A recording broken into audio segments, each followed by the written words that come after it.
Hello guys, मी कल्याणी आणि स्वागत आहे तुमचं माझ्या नवीन एका अशा व्हिडिओमध्ये. तर मी मनापासून तुमचं सर्वांचं स्वागत करते माझ्या नवीन एका अशा ब्लॉगमध्ये.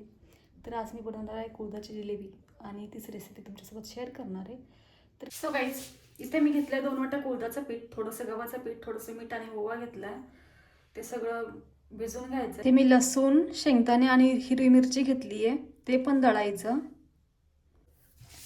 इथे कोथिंबीर ऑप्शनल आहे पण टाकायची, कारण टेस्ट चांगली येते आणि थोडंसं आपली कुळथाची जिलेबी हिरवी हिरवी दिसते.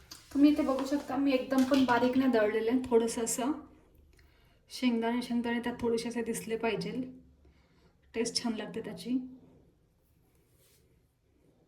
यातलं हे थोडंसं यात काढून घ्यायचं, जास्त नाही, थोडंसं.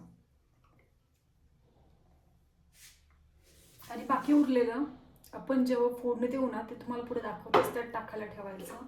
त्याला छान असं मिक्स करून घ्यायचं.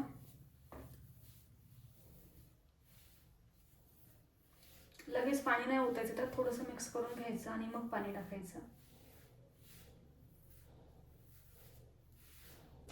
घ्यायचं, आता थोडंसं पाणी टाकायचं, जास्त नाही टाकायचं, थोडंसंच टाकायचं.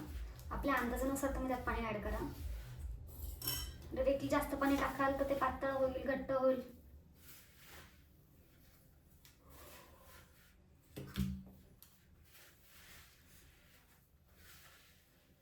इथे आपलं मस्त असं पीठ भिजून तयार आहे, तुम्ही बघू शकता. जास्त पातळ पण नाही आणि एकदम घट्ट पण नाही, मीडियम याच्यात पीठ भिजवलेलं आहे मी. तर चला आता आपण भाजीला फोडणी देऊन घेऊ. याला 15 मिनिट मी भिजायला ठेवते असंच, तोपर्यंत भाजीला फोडणी देऊन घेऊ. पहिले तर तेल टाकून घ्यायचं. आणि नेमकी मी भाजीला फोडणी द्यायला घेतली आणि माझं तेलच संपलं. हे काम असंच होतं, कधी पण आपण जेव्हा स्वयंपाक करत असतो तेव्हा काही ना काही संपतच असतं. पण माझ्याकडं तेल होतं माझ्याकडं ना, आणि आज माझ्याकडनं तेलाची हे तेलाच्या बॉटलला मी ऑनलाईन मागवलेलं आहे. याच्या पहिले मी तुम्हाला एका ब्लॉगमध्ये बोलली आहे, पण ती आज माझ्याकडनं खोलतच नव्हती. शेवटी ते नाही खोलली, मग मी दुसरी धुतलेली होती एक माझ्याकडे, तीच इथे घेतली आणि मग त्यातच मी तेल वगैरे भरलं. त्यानंतर मी भाजीला फोडणी द्यायला घेतली. पहिले तेल, त्यात जिरे टाकायचे, मस्त फोडणी देऊन घ्यायची आणि वरतून जे काही तुम्ही शेंगदाण्याचं बनवलेलं आहे ते त्यात टाकून दिलं मी. आणि 1 ग्लास पाणी टाकलं आणि चवीनुसार मीठ. त्याला उकळून द्यायचं 5 मिनिट मस्तपैकी.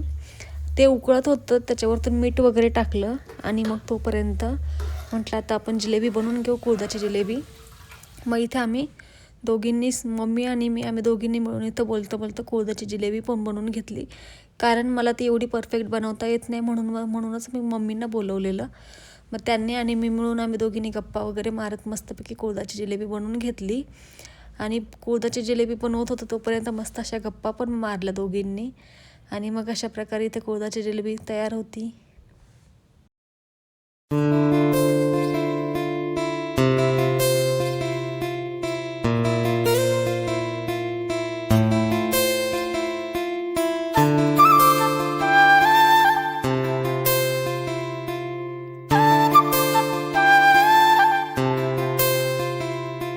आणि मग त्यानंतर इथे कुळथाची जिलेबीचा रस्सा पण मस्तपैकी उकळलेला होता. मी कंप्लीट त्याला 5 मिनिट मस्त कमी गॅसवर उकळून दिलं. आणि मग त्यानंतर मी ती कुळथाची जिलेबी बनवलेली आणि खूप मस्त बनवता आलेली ह्यावेळेस. खूप जास्त छान वाटलं. जेव्हा आपण एखादी गोष्ट खरंच मनापासून करतो ना, तेव्हा ती बनते पण खूप मस्त. आणि माझ्या पण तसंच झालेलं, आज कुळथाची जिलेबी खूप मस्त बनलेली.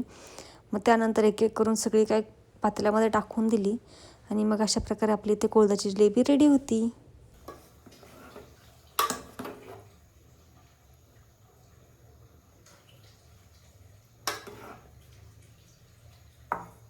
पीठ शिल्लक ठेवायचं आणि त्यात थोडंसं पाणी वगैरे टाकायचं. मस्तपैकी असं त्याला पातळ करून घ्यायचं. हे असं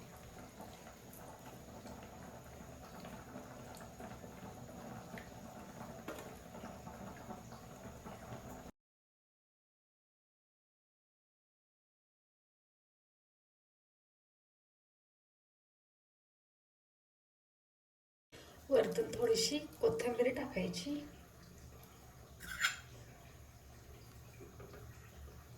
सगळेच आपली कुळथाची जिलेबी उकळती तोपर्यंत मी आता भांडे वगैरे घासून घेते सगळे काही, कारण कुळथाची जिलेबी अशीच नाही बनली आहे. त्याच्यामागं खूप सारे कष्ट घेतले ते मी. एवढे सारे भांडे साचले तर आता तेवढे सगळे पहिले घासते आणि मग तुम्हाला भेटतं. Okay, so stay tune.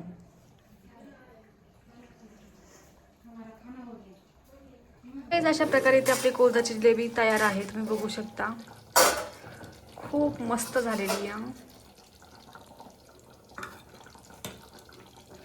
शिजली पण आहे. तुम्ही नक्की एकदा रेसिपी ट्राय करा.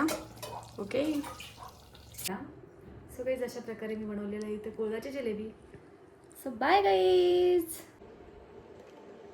आणि हो, प्लीज कमेंट करा म्हणजे चष्मा लुक मी कशी दिसते. चांगला वाटतंय कसं वाटतंय प्लीज सांगा.